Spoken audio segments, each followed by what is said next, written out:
गुरु रू प्यारी साध संगत जी, वाहिगुरु जी का खालसा, वाहिगुरु जी की फतेह।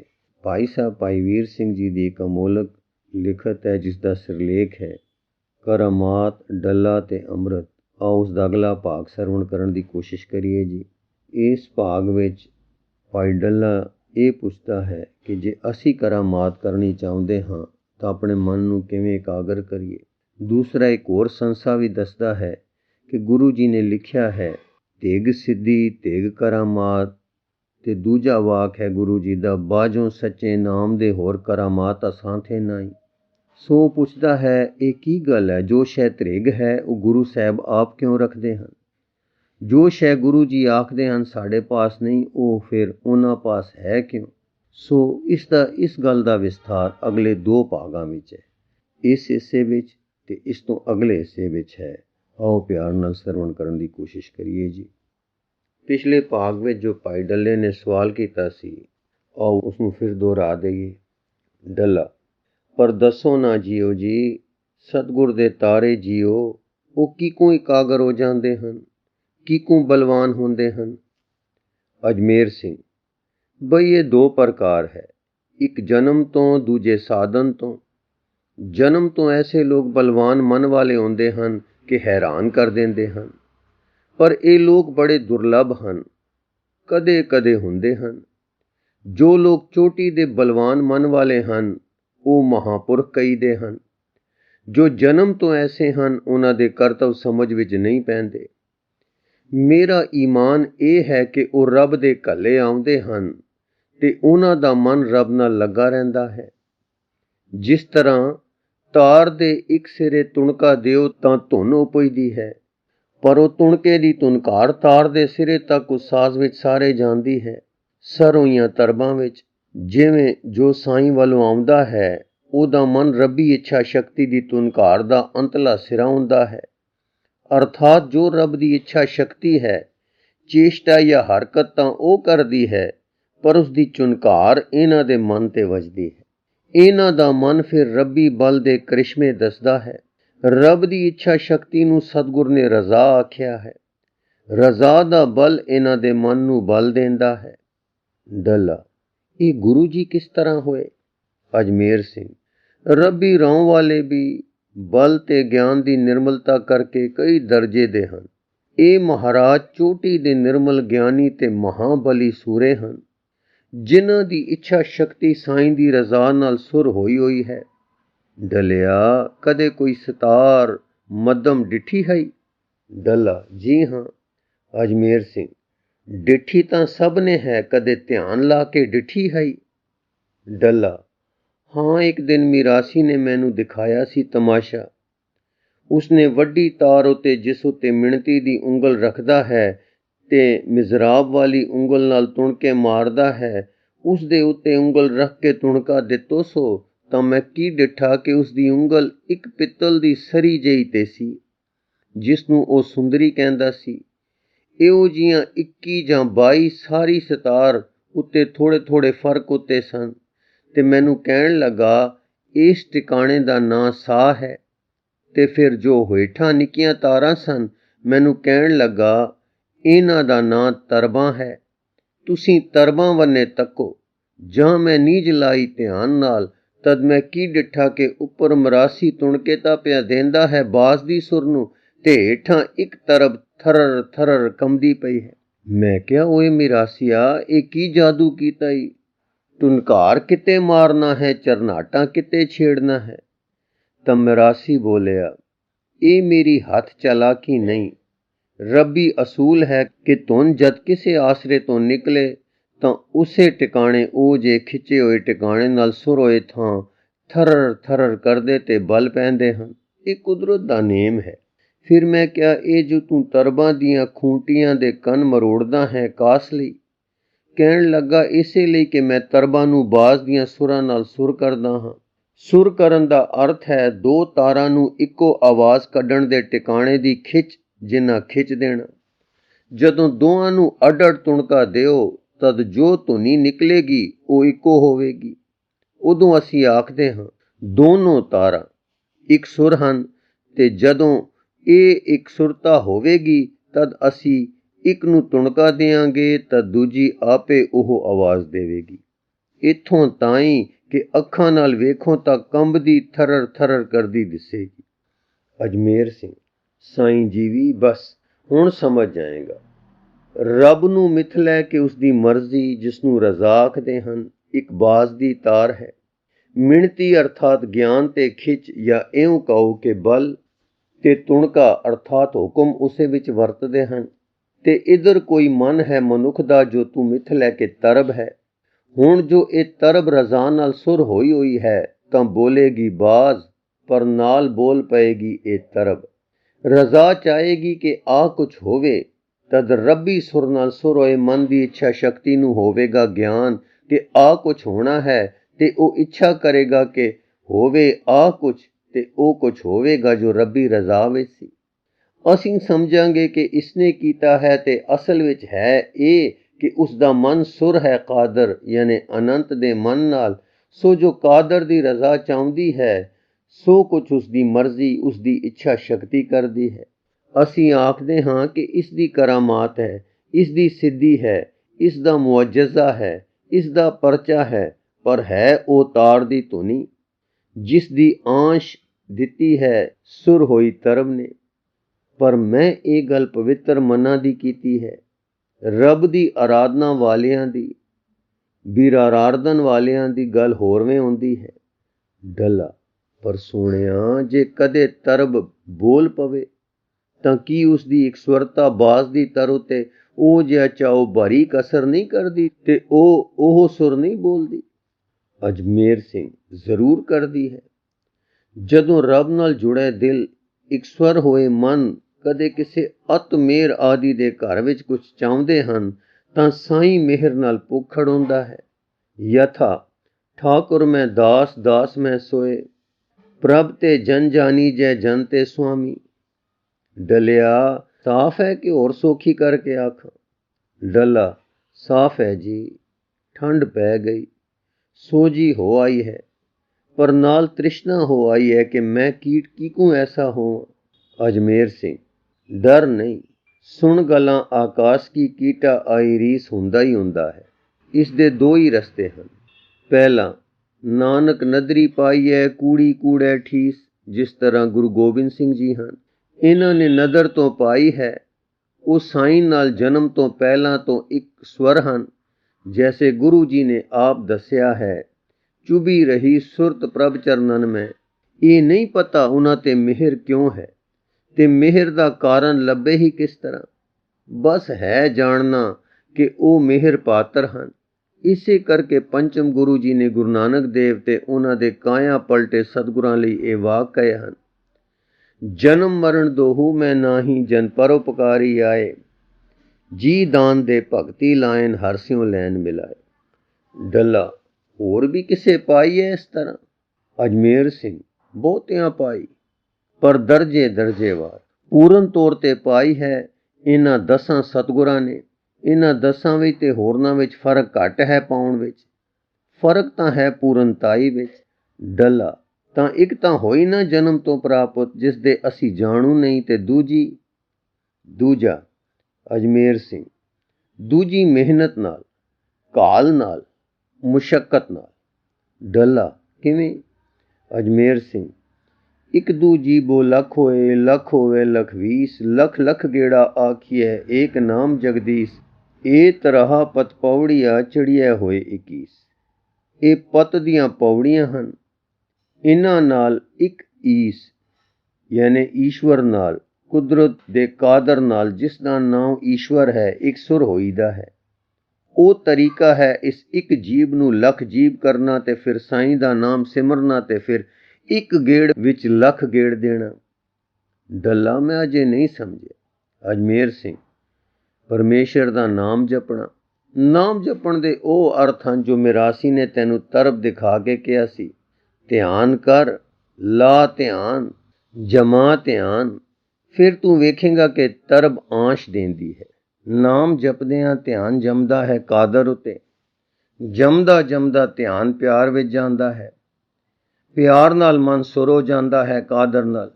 ਮਨ ਸੁਰ ਹੋਇਆ ਬੋਲਦਾ ਹੈ, ਆਂਸ਼ ਦੇਂਦਾ ਹੈ ਰੱਬੀ ਸਰਾਂ ਦੀ। ਡੱਲਾ, ਤੇ ਤੁਸੀਂ ਕਿਹਾ ਸੀ ਫੁਰਨਾ ਰੋਕੋ। ਅਜਮੇਰ ਸਿੰਘ, ਜਦ ਅਸੀਂ ਵਾਹਿਗੁਰੂ ਦੇ ਗੁਣਾਂ ਦਾ, ਉਸ ਦੇ ਪਿਆਰ ਦਾ, ਉਸ ਦੇ ਅੰਗ ਸੰਗ ਹੋਣ ਦਾ ਧਿਆਨ ਬਾਰ-ਬਾਰ ਕਰਾਂਗੇ ਤਾਂ ਹੋਰ ਫੁਰਨੇ ਆਪੇ ਰੁਕਦੇ ਜਾਣਗੇ। ਡੱਲਾ, ਠੀਕ। ਅਜਮੇਰ ਸਿੰਘ, ਇਸ ਵਿਸ਼ੇ ਤੇ ਤੁਸੀਂ ਰੋਜ਼ ਸਤਿਗੁਰਾਂ ਦੇ ਮਹਾਂਵਾਕ ਸੁਣਦੇ ਹੋ, ਮੈਂ ਕੀ ਆਖਾਂ। ਧਿਆਨ ਦੇ ਕੇ ਸੁਣਿਆ ਕਰੋ ਤਾਂ ਸਫਲ ਹੋ ਜਾਓਗੇ। ਡੱਲਾ, ਇਹ ਜੋ ਲੋਕ ਤਾੜੀਆਂ ਲਾਉਂਦੇ ਤੇ ਅੱਖਾਂ ਨੂੜ ਬੈਠਦੇ ਹਨ, ਮੈਂ ਸਮਝਦਾ ਸਾਂ ਇਹ ਧਿਆਨੀ ਹਨ। ਅਜਮੇਰ ਸਿੰਘ, ਸਾਰੇ ਤਰਲੇ ਲੈ ਰਹੇ ਹਨ ਧਿਆਨ ਦੇ, ਕਿਉਂਕਿ ਧਿਆਨ ਦੇ ਜੰਮਣ ਨਾਲ ਹੀ ਮਨ ਦੀ ਇਕਾਗਰਤਾ ਹੈ। ਇਕਾਗਰ ਮਨ ਜਿਸ ਪਾਸੇ ਇੱਛਾ ਕਰੇਗਾ ਉਹ ਪਾਸਾ ਅਕਸਰ ਸਿੱਧ ਹੋ ਜਾਏਗਾ।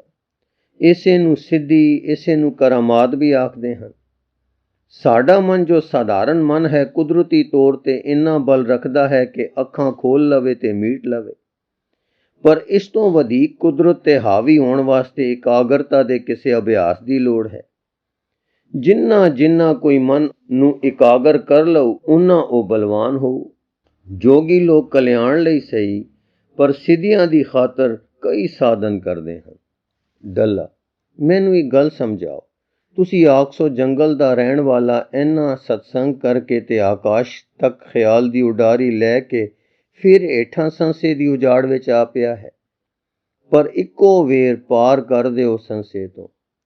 ਮੈਂ ਆਪਣੇ ਸਤਿਗੁਰ ਦਾ ਹਾਲ ਤਾਂ ਸਮਝਿਆ ਕਿ ਉਹ ਜਨਮ ਮਰਨ ਰਹਿਤ ਹਨ, ਕਿਸੇ ਪੂਰਨ ਪਦ ਉੱਤੇ ਹਨ ਤੇ ਪਰਉਪਕਾਰ ਲਈ ਆਏ ਹਨ, ਅਰਥਾਤ ਸਾਨੂੰ ਜੀਦਾਨ ਦੇਣ ਤੇ ਰੱਬ ਨਾਲ ਮਿਲਾ ਦੇਣਾ ਹੈ, ਇੱਕ ਸੁਰ ਕਰ ਦੇਣਾ, ਰੱਬੀ ਆਂਸ਼ ਦੇ ਉਸ ਦਾਇਰੇ ਵਿੱਚ ਲਿਆ ਦੇਣਾ ਕਿ ਜਿਸ ਵਿੱਚ ਰਜ਼ਾ ਦੇ ਤੁਣ ਕੇ ਸਾਨੂੰ ਹੀ ਕੁਝ ਚਰਨਾੜ ਦੇਣ। ਜੀਦਾਨ ਵੀ ਮੈਂ ਸਮਝਿਆ ਹੈ ਕਿ ਸਤਿਗੁਰ ਦੇ ਆਉਣ ਤੋਂ ਪਹਿਲਾਂ ਮੈਂ ਮੁਰਦਾ ਸਾਂ, ਹੁਣ ਮੇਰੇ ਅੰਦਰ ਜਿੰਦ ਦਾ ਰੁਮਕਾ ਹੈ। ਮੈਂ ਪ੍ਰਤੀਤ ਕਰਦਾ ਹਾਂ ਕਿ ਜਿੰਦ ਦਾ ਰੁਮਕਾ ਹੈ। ਕਰਾਮਾਤ ਜਿਸ ਪਰ ਮੈਂ ਹੈਰਾਨ ਸਾਂ, ਮੈਂ ਸਮਝੀ ਹੈ ਇਹ ਅਸੰਭਵ ਸੰਭਵ ਨਹੀਂ ਹੁੰਦੇ। ਨਿਤਾਣੀਆਂ ਤੇ ਸਾਧਾਰਨ ਇੱਛਾ ਸ਼ਕਤੀਆਂ ਆਪਣੇ ਤੋਂ ਬਲਵਾਨ ਅਰ ਮਹਾਬਲੀ ਇੱਛਾ ਸ਼ਕਤੀਆਂ ਦੇ ਕਰਤਵ ਅਰ ਕਰਿਸ਼ਮੇ ਦੇਖ ਕੇ ਉਸ ਨੂੰ ਮੁਸ਼ਕਲ ਤੇ ਅਸੰਭਵ ਆਖਦੀਆਂ ਹਨ। ਅਸਲ ਵਿੱਚ ਉਹ ਅਸੂਲ ਕੰਮ ਕਰਦਾ ਹੈ ਕਿ ਮਨ ਹਾਵੀ ਹੈ ਉੱਪਰ ਕੁਦਰਤ ਦੇ। ਹੁਣ ਇੱਕ ਚਾਵਲ ਜੀ ਕੱਢ ਦਿਓ ਕਿ ਇੱਕ ਸਰੀਰ ਦੇ ਵਿੱਚ ਵਸਦੇ ਮਨ ਨੇ ਉਸ ਸਰੀਰ ਦੇ ਤਾਂ ਬੂਹੇ ਖੋਲ ਮੀਟ ਲਏ, ਉਸ ਨੂੰ ਨਸਾ ਭਜਾ ਲਿਟਾ ਸੁਆ ਬਿਠਾ ਲਿਆ, ਪਰ ਆਪਣੇ ਸਰੀਰ ਤੋਂ ਬਾਹਰ ਦੇ ਸਰੀਰਾਂ ਜਾਂ ਮਨਾਂ ਉੱਪਰ ਕਿਸ ਪ੍ਰਕਾਰ ਅਸਰ ਪਾ ਲੈਂਦਾ ਹੈ। ਮੈਂ ਇਹ ਸੰਸਾ ਨਹੀਂ ਕਰਾਂਗਾ ਕਿ ਅਸਰ ਨਹੀਂ ਪਾਉਂਦਾ, ਨਾ ਮੈਂ ਤਾਂ ਇਹ ਪੁੱਛਦਾ ਹਾਂ ਕਿ ਕਿਸ ਪ੍ਰਕਾਰ ਅਸਰ ਪਾਉਂਦਾ ਹੈ। ਅਜਮੇਰ ਸਿੰਘ, ਵਰਣਨ ਹੋ ਤਾਂ ਚੁੱਕਾ ਹੈ, ਪਰ ਹੋਰ ਖੋਲਦਾ ਹਾਂ।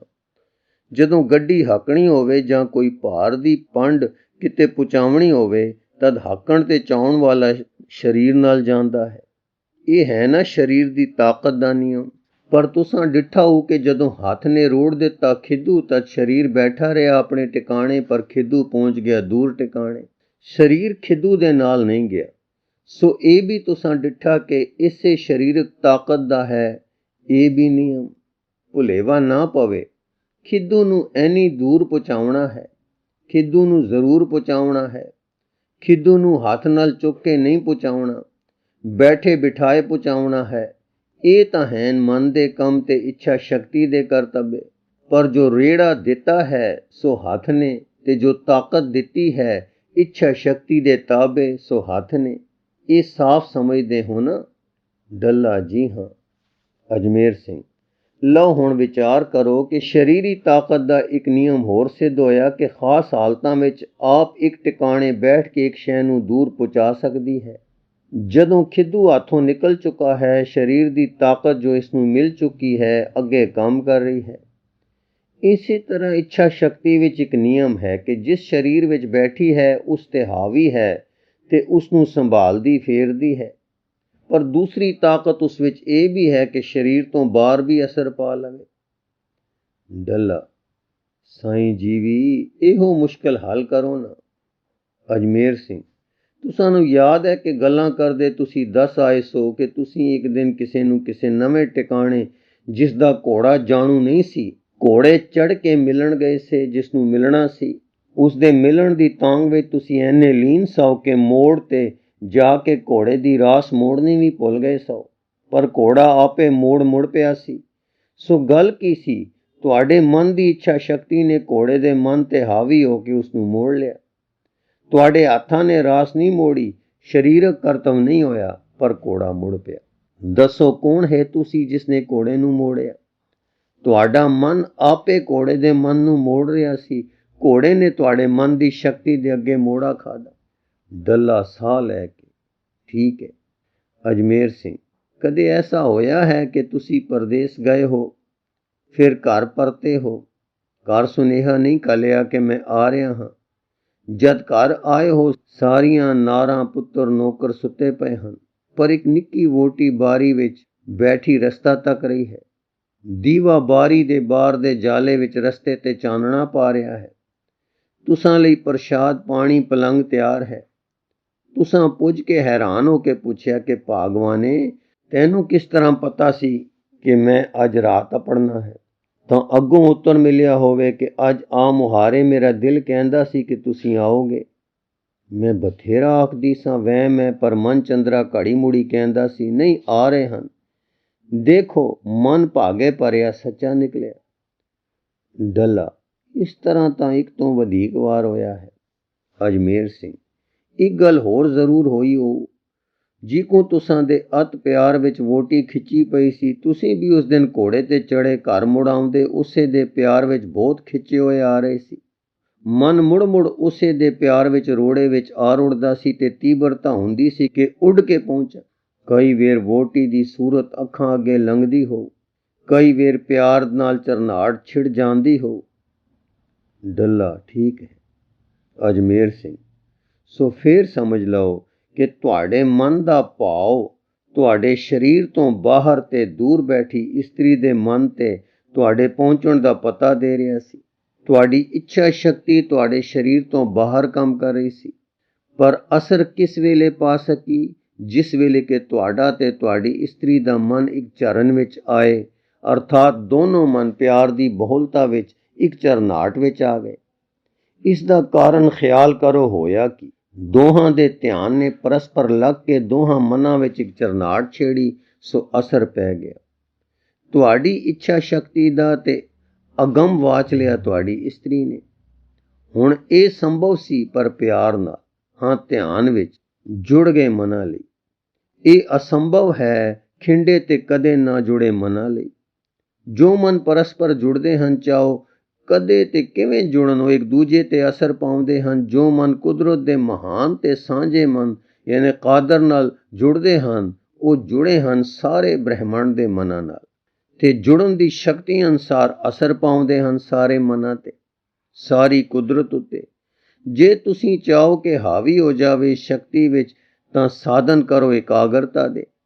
ਜਿਸ ਤਰ੍ਹਾਂ ਸਾਦਿਆਂ ਸਰੀਰ ਦੀ ਤਾਕਤ ਹਾਵੀ ਹੋ ਜਾਂਦੀ ਹੈ ਸਾਧਾਰਨ ਸਰੀਰਾਂ ਤੇ, ਇਸ ਤਰ੍ਹਾਂ ਸਾਦੀ ਹੋਈ ਮਨ ਦੀ ਸ਼ਕਤੀ ਹਾਵੀ ਹੋ ਜਾਂਦੀ ਹੈ ਦੂਸਰੀ ਮਨਾਂ ਤੇ ਕੁਦਰਤ ਉੱਤੇ। ਪਰਤਾਵਾ ਕਰਨਾ ਹੈ ਤਾਂ ਇੱਕ ਟੁਰੀ ਜਾਂਦੀ ਕੀੜੀ ਵੱਲ ਧਿਆਨ ਨਾਲ ਤੱਕੋ ਤੇ ਖਿਆਲ ਨੂੰ ਹੋੜ ਕੇ ਅੰਦਰੋਂ ਚਾਹੋ ਕਿ ਕੀੜੀ ਫਲਾਣੇ ਪਾਸੇ ਟੁਰ ਪਵੇ।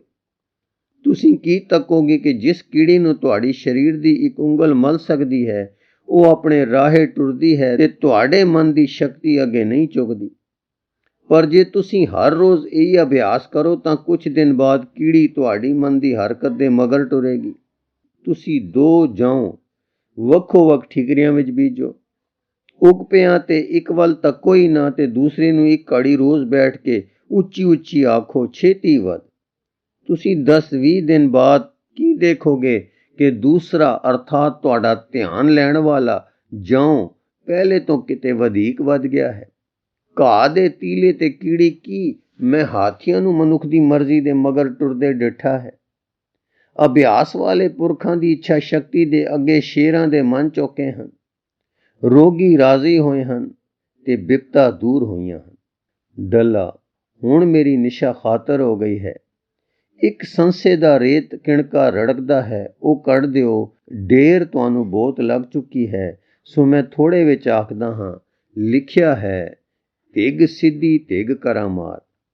ਗੁਰੂ ਨਾਨਕ ਦੇਵ ਜੀ ਨੇ ਸਿੱਧਾਂ ਨੂੰ ਕਿਹਾ ਸੀ, ਬਾਜੋ ਸੱਚੇ ਨਾਮ ਦੇ ਹੋਰ ਕਰਾਮਾਤ ਸਾਥੇ ਨਾਈ। ਇਹ ਕੀ ਗੱਲ ਹੈ? ਜੋ ਸ਼ੈ ਤ੍ਰਿਗ ਹੈ ਉਹ ਗੁਰੂ ਸਾਹਿਬ ਆਪ ਕਿਉਂ ਰੱਖਦੇ ਹਨ? ਜੋ ਸ਼ੈ ਗੁਰੂ ਜੀ ਆਖਦੇ ਹਨ ਸਾਡੇ ਪਾਸ ਨਹੀਂ ਹੈ, ਉਹ ਫਿਰ ਉਹਨਾਂ ਪਾਸ ਹੈ ਕਿਉਂ? ਅਜਮੇਰ ਸਿੰਘ ਹੱਸ ਕੇ, ਡਲਿਆ ਅਜੇ ਤਾਂ ਸਮਾਂ ਸਾਧਾਰਨ ਹੈ, ਤਦ ਇਤਨੇ ਸੰਸੇ ਹਨ। ਗੁਰੂ ਜੀ ਆਖਦੇ ਹਨ ਸਮਾਂ ਤਰਕ ਵਿਵੇਕ ਦਾ ਇੰਨਾ ਆਵੇਗਾ ਕਿ ਸੰਸਾਰ ਰਾਜ ਕਰੇਗਾ। ਤਦੋਂ ਜਿਉਂਦੇ ਮਨਾਂ ਦਾ ਕਾਲ ਪੈ ਜਾਣ ਦਾ ਡਰ ਹੈ। ਖੈਰ ਉੱਤਰ ਸੁਣੋ। ਇਹ ਸਿੱਧ ਹੋ ਗਿਆ ਕਿ ਕਰਾਮਾਤ ਹੈ। ਇਹ ਮਨ ਦੀ ਇੱਛਾ ਸ਼ਕਤੀ ਮਾਨਸਿਕ ਸਤਿਆਂ ਦੇ ਕਰਤਵ ਹਨ ਜੋ ਕੁਦਰਤੀ ਹਨ ਤੇ ਵਧੀ ਹੋਈ ਤਾਕਤ ਦੇ ਕਰਿਸ਼ਮੇ ਹਨ, ਅਸੰਭਵ ਨਹੀਂ, ਮੂਰਖਾਂ ਦੇ ਖਿਆਲ ਨਹੀਂ। ਹੁਣ ਪਿੱਛੇ ਮੁੜੋ ਤਾਂ ਪਤਾ ਲੱਗੇਗਾ ਕਿ ਇਹ ਤ੍ਰਿਗ ਕਿਉਂ ਹੈ। ਜਦੋਂ ਅਭਿਆਸ ਕਰਕੇ ਮਨ ਇਕਾਗਰ ਕੀਤਾ, ਮਨ ਬਲਵਾਨ ਹੋ ਗਿਆ। ਬਲਵਾਨ ਮਨ ਸ਼ੁਭ ਕੰਮ ਕਰਦਾ ਸ਼ੋਭਦਾ ਹੈ, ਖੇਡਾਂ ਕਰਦਾ ਨਹੀਂ ਸ਼ੋਭਦਾ। ਕਿਉਂਕਿ ਵਧੇਕ ਬਲਵਾਨ ਹੋ ਕੇ ਮਨ ਸ਼ੁਭ ਕਰਮ ਕਰੇ ਤਾਂ ਜੋਗ ਹੈ, ਤਮਾਸ਼ੇ ਕਰੇ ਤਾਂ ਅਸ਼ੋਭਨੀਕ ਹੈ। ਫਿਰ ਮਨ ਵਿੱਚ ਤਾਕਤ ਹੈ ਜਿਸ ਨਾਲ ਕਿ ਉਹ ਕੰਮ ਕਰਦਾ ਹੈ, ਪਰ ਮਨ ਵਿੱਚ ਰੁਚੀਆਂ ਹਨ ਭੋਗ ਦੀਆਂ, ਜਿਸ ਤਰ੍ਹਾਂ ਪਸ਼ੂਆਂ ਵਿੱਚ ਰੁਚੀ ਹੈ ਭੋਗ ਦੀ। ਪਰ ਸੋਝੀ ਨਹੀਂ ਕਿ ਚੰਗਾ ਮਾੜਾ ਕੀ ਹੈ ਤੇ ਰੋਕ ਨਹੀਂ ਕਿ ਮਾੜੇ ਤੋਂ ਕਿਵੇਂ ਵਰਜਣਾ ਹੈ। ਇਸ ਤਰ੍ਹਾਂ ਇਨਸਾਨ ਦੇ ਮਨ ਵਿੱਚ 3 ਅਵਸਥਾ ਹਨ। ਪਹਿਲਾ, ਰੁਚੀ। ਇਹ ਜਾਨਵਰਾਂ ਨਾਲ ਸਾਂਝੀ ਹੈ। ਜਾਨਵਰ ਤੇ ਇਨਸਾਨ ਦੋਹਾਂ ਵਿੱਚ ਰੁਚੀ ਹੈ ਇੱਕੋ ਜਿਹੀ। ਦੂਸਰਾ, ਸੋਝੀ, ਕਿ ਇਹ ਰੁਚੀ ਚੰਗੀ ਹੈ ਕਿ ਮਾੜੀ ਹੈ, ਇਹ ਸੋਝੀ ਇਨਸਾਨ ਦੇ ਮਨ ਵਿੱਚ ਹੀ ਹੈ। ਤੀਸਰਾ, ਕਾਬੂ, ਅਰਥਾਤ ਵਸੀਕਾਰ ਹੈ ਉਸ ਰੁਚੀ ਨੂੰ ਜੋ ਮਾੜੀ ਹੈ ਰੋਕ ਲੈਣ ਦਾ ਤੇ ਭੋਗ ਤੱਕ ਅਪੜਨ ਤੋਂ ਬਚਾ ਲੈਣ ਦਾ। ਇਹ ਸ਼ੈ ਵੀ ਇਨਸਾਨ ਵਿੱਚ ਹੀ ਹੈ। ਸੋ ਆਦਮੀ ਪਾਸ ਰੁਚੀ ਹੈ, ਪਰ ਰੁਚੀ ਦੀ ਪਰਖ ਵਾਲੀ ਸੋਝੀ ਹੈ ਤੇ ਪਰਖ ਵਿੱਚ ਮਾੜੀ ਆਈ ਵੱਲੋਂ ਰੁਕਣ ਦਾ ਕਾਬੂ ਹੈ। ਇਹ ਤਰ੍ਹਾਂ ਦਾ ਸੰਗਮ ਕਿਉਂ ਹੈ? ਇਸ ਲਈ ਕਿ ਇਨਸਾਨ ਨੇ ਤਰੱਕੀ ਕਰਨੀ ਹੈ ਤੇ ਕੀਤੀ ਵੀ ਹੈ। ਮਨ ਦੀ ਮੰਜ਼ਿਲ ਜਿੱਥੇ ਅਪੜਨਾ ਹੈ ਬੜੀ ਉੱਚੀ ਹੈ ਤੇ ਉਹ ਸਾਰੀ ਕੁਦਰਤ ਤੇ ਹਾਵੀ ਹੋ ਜਾਣਾ ਤੇ ਸਾਰੇ ਅਸਰਾਂ ਨੂੰ ਕਬੂਲ ਕਰਨ ਵਾਲੀ ਅਵਸਥਾ ਤੋਂ ਉੱਚੇ ਉੱਠਣਾ ਹੈ। ਉੱਠ ਕੇ ਕਿਸੇ ਅਤ ਉੱਚੇ ਪਰ ਸੁਆਦਲੇ ਟਿਕਾਣੇ ਟਿਕਣਾ ਹੈ ਜਿਸ ਨੂੰ ਅਭੈ ਪਦ ਕਹਿੰਦੇ ਹਨ, ਅਰਥਾਤ ਸਰਬ ਭੈਆਂ ਸਾਰੇ ਅਸਰਾਂ ਤੋਂ ਨਿਕਲ ਕੇ ਅਸਰ ਨਾ ਕਬੂਲਣ ਵਾਲੇ ਬਣ ਜਾਣਾ ਹੈ। ਕਿਸੇ ਦੇ ਹਾਵੀ ਪਨੇ ਔਰ ਭਾਰੂ ਹੋਣ ਅੱਗੇ ਦਬੇਲ ਹੋ ਜਾਣ ਤੋਂ ਸੁਤੰਤਰ ਹੋ ਜਾਣਾ ਹੈ। ਇਹ ਹੈ ਮਿਹਰਾਜ, ਯਾਨੀ ਚੋਟੀ, ਜਿੱਥੇ ਅਪੜਨਾ ਹੈ ਅਸਾਂ। ਉਸ ਦਾ ਰਸਤਾ ਹੈ ਇਕਾਗਰਤਾ, ਟਿਕਾਓ। ਇਹ ਇਕਾਗਰਤਾ ਤੇ ਟਿਕਾਓ ਮਨ ਦੀ ਰੁਚੀ ਕਰਕੇ 2 ਸ਼ਕਲਾਂ ਇਖਤਿਆਰ ਕਰ ਸਕਦਾ ਹੈ, ਅਰਥਾਤ ਮਨ ਦੀ ਰੁਚੀ ਦੀਆਂ 2 ਹਾਲਤਾਂ ਹਨ, ਤ੍ਰਿਸ਼ਨਾ ਤੇ ਲਿਵ। ਗੁਰੂ ਰੂ ਪਿਆਰੀ ਸਾਧ ਸੰਗਤ ਜੀ, ਇਸ ਦਾ ਵਿਸਥਾਰ ਅਸੀਂ ਅਗਲੇ ਭਾਗ ਵਿੱਚ ਪੜ੍ਹ ਕੇ ਸਰਵਣ ਕਰਾਉਣ ਦੀ ਕੋਸ਼ਿਸ਼ ਕਰਾਂਗੇ ਜੀ। ਵਾਹਿਗੁਰੂ ਜੀ ਕਾ ਖਾਲਸਾ, ਵਾਹਿਗੁਰੂ ਜੀ ਕੀ ਫਤਿਹ।